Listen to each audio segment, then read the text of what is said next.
Alright, so we've been going down my top 100 games of all time according to Pub Meeple. That's very important because this list is very weird so far. Let's get going. So the past two videos we've done, we've seen Wits and Wagers, I'm Not Saying You're Stupid, Categories, Jalapeno, Level 10, Gasha, Couture, Just One, Mountain Goats, and Yet. I talk about all of them in the first video. Then we did Last Light, Villains, Sheriff Nottingham, Comic Book Boom, Century Spice Road, Spots, 5 Minute Dungeon, Abduction, Bonanza, and Lost Ruins of Arnak. Now let's talk about the third set, which is going to be 80 to 71. We have Sea Salt and Paper, which I think is... Oh, we already did that one, actually. Last video, I think. No, we didn't. We did not. Sea Salt and Paper is actually a pretty fun game. I think it's a beautiful game that is only $15. With the expansion, that's like impossible to find. It's such a beautiful game.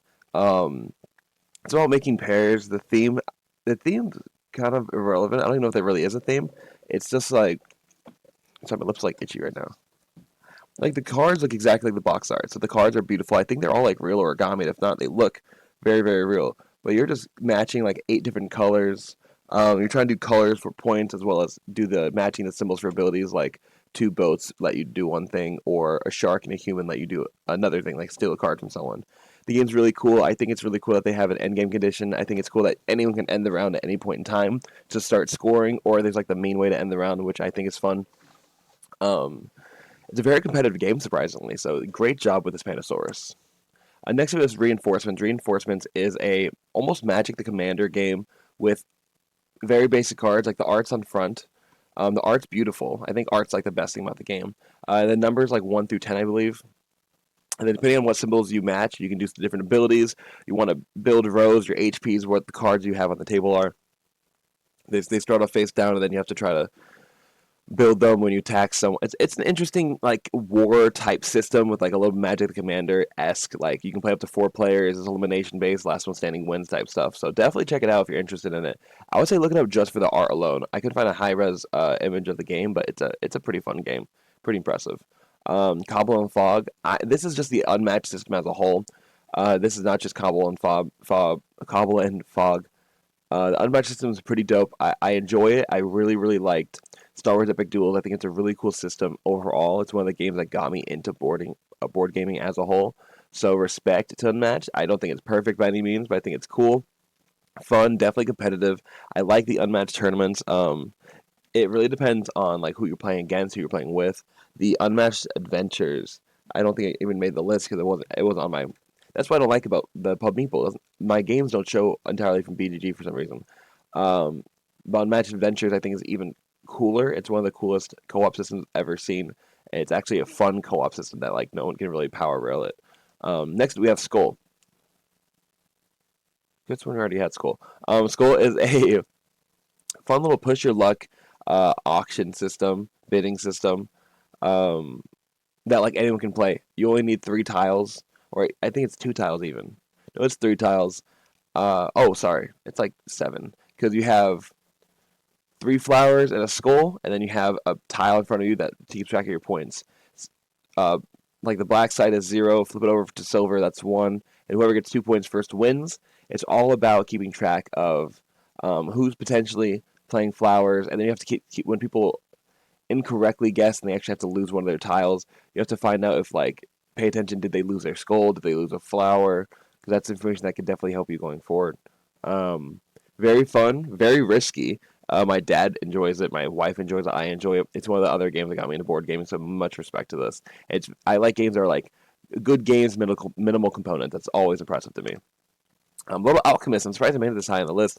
It is a game that CGE sent us for a caravan convoy happening next month or in April of 2025. It is a board game convention in Orlando, Florida, about brand new and upcoming board games. Little Alchemist came out last year, and CGE sent us this game. I'm so excited. I also got SETI just so I can have more games from CGE there. And Little Alchemist is like almost like a campaign-esque game. Like you do the base game. It's an easier version of Alchemist that you unlock and get more difficult along the way. Definitely made for kids, and you need your phone to like take pictures of the combinations. But one of the best photo recognition apps I've ever used. It's like instantaneous what comes on the screen. Better than QR codes, honestly. But it's a campaign game. Once you finish one thing, you take a quiz with your group, and then you can unlock the next thing. If you guys get that, you get the next thing and the next thing, and so forth. There's a bunch of different boxes, high replayability. I want to keep playing it just to keep unlocking stuff.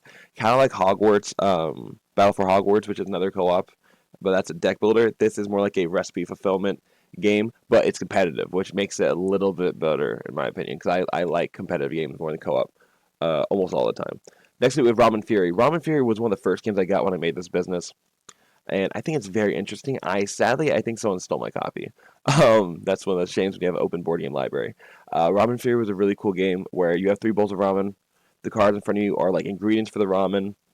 And a flavor package, you can only have one flavor packet per bowl. And the flavor packets are how you determine how each bowl is going to score. There's like a spicy flavor packet, which means all your jalapenos are worth like 2 points instead of being -2. Then you have like unique vegetables, unique meats, combination of vegetables and meats. It's really cool. I don't even want to say like recipe fulfillment game. It's a really cool, just like a card management game, fun for all player counts. It plays up to 5 players, which is very respectable, and it's a very quick game. So that and the art's pretty cute. One of my favorite parts I had to throw away sadly is inside of this. It's like a resealable bag. But inside of this, when you pull it out, the container looks like a packet of ramen. It's like a brick of ramen, which I just it's so cool. Seven Wonders. Seven Wonders. I don't. I guess it's higher than the last one. Again, I don't really understand what they're doing with this. But Meeple's very interesting how they get their stuff. Seven Wonders is a fun game that plays up to 7 players. It's 3 to 7 players. The tokens are cool. The second edition, for some reason, the symbols are smaller. But it's a fun game.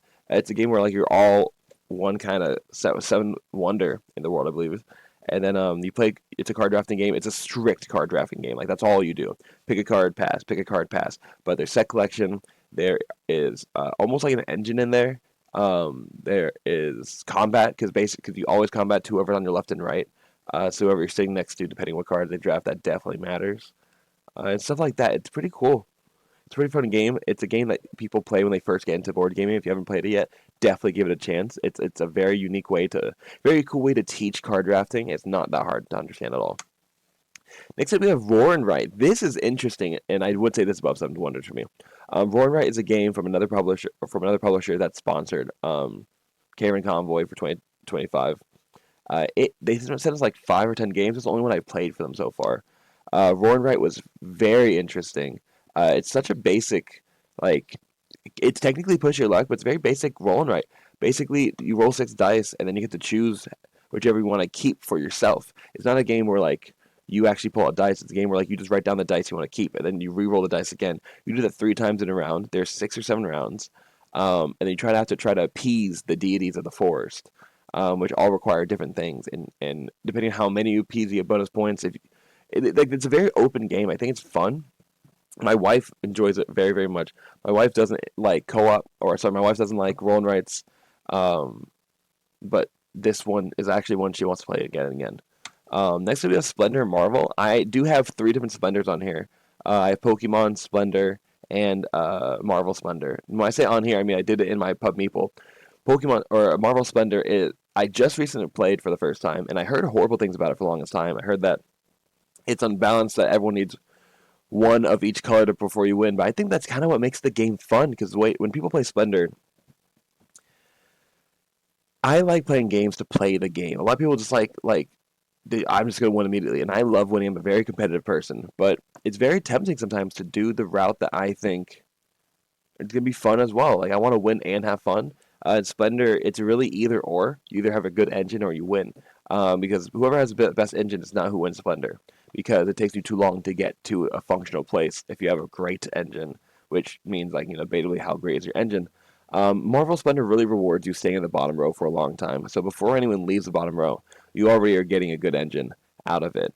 And then you start the game, and then it starts getting fun. And I like the Avengers style where it gives you another reason to go for certain cards. Where whoever has, I think, 2 or 3 Avenger pieces, or Avenger symbols on their cards first, will get a tile that counts as just 2 points, which is fantastic. But if someone gets then get 3 Avenger tiles, you can take it from them. So it's a very cool way to just pass around points in this game, where points are the end game trigger. Very fun. Next we have Orlog, and the last one in this video we have Orlog the dice game.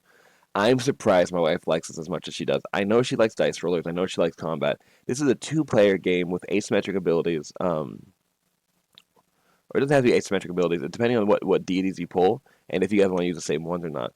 But basically, you roll dice. There's different god favors, so you can use different favors from the god. Everyone has a certain amount of HP you track with the black rocks. You can heal.